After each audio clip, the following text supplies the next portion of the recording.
Okay, so we've now reached the third Sunday of Advent, and in church it means that we now start to reach a bit more of a celebratory tone in our services. We have this festival service today, and next week will be our carols by candlelight, and we kind of move a lot more into the nativity story itself and celebrating the birth of Christ. Now, I've already encountered the nativity story quite a bit in the past week.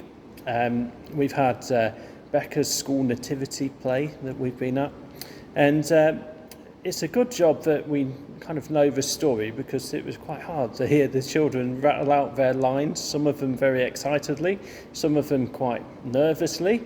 But obviously we know the story that well that it kind of doesn't matter a lot of the time whether we hear all of the words or not.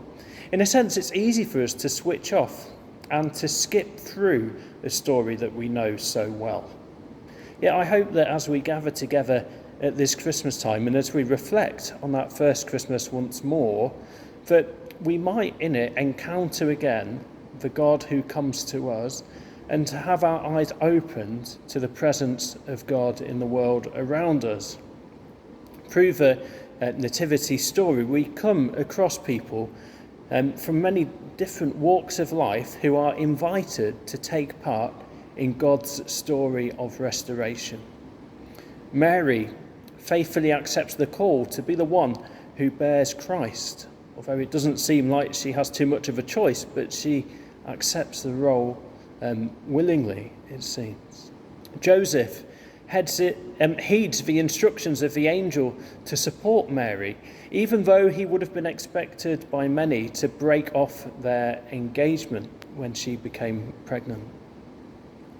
The shepherds on the hills in the quiet, peaceful night time, awestruck after the noisy disruption of their angels, calling them to go and see the child in the stable. The Magi, attentive to signs in the night sky, who follow the star to Bethlehem and take gifts for the newborn king.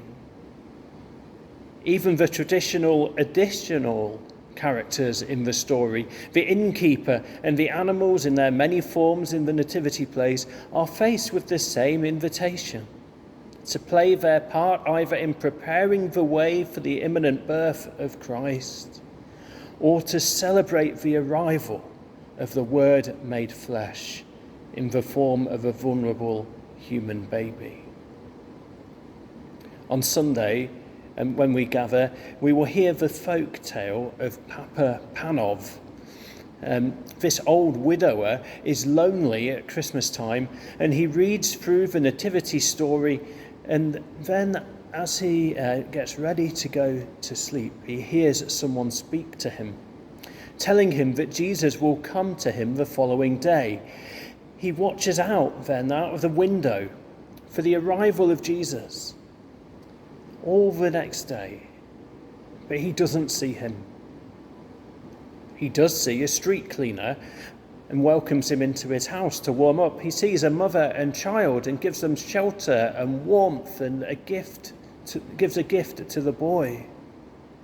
Yet at the end of the day, he's disappointed that Christ did not come to him. That is, of course, until he realizes that Christ was there in all of the people that he assisted through the day, as he attentively looked out of his window at passers-by and welcomed them in and helped them. As we encounter the story of Christmas again this year, may we too be reminded that the one who first came to us as an infant child so many years ago comes to us still today. May we heed the invitation to welcome him in as we offer shelter, warmth, peace, food and drink to those who need it. For when we do so, as we attentively look out for Christ in our city and in the wider world, when we respond to these needs, we will share God's love and play ourselves an active part in God's restorative work in our world.